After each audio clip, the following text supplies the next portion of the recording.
Just one person.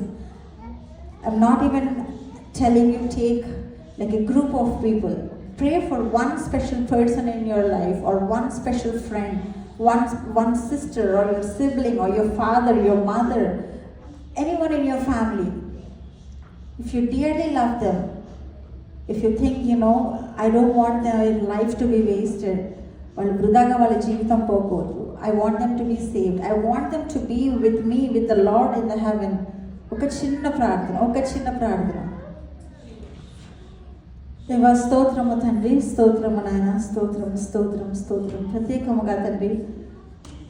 దేవా, after you have resurrected, Father, the great commission you have given to the disciples is about going to every end of the world and spreading your gospel and being baptized in your name, in the name of the Father, Son, of the Holy Spirit. Father, we do not want any of our loved ones to go astray. Lord, we do not want them to live a life far away from us. ఒక్క దినం వారు లేకుండా ఉండడానికి తండ్రి నేను ఇష్టపడట్లేదు తండ్రి. అదే రీతిగా తండ్రి దేవా, పరదేశంలో తండ్రి నాయన మీతో కూడా వారు పాలు పంచుకోవాలని ఆశపడుతున్నారు తండ్రి. వారికి తండ్రి నాయన మీరే వాక్యం ద్వారా వారితో మాట్లాడండి తండ్రి. Let's pray.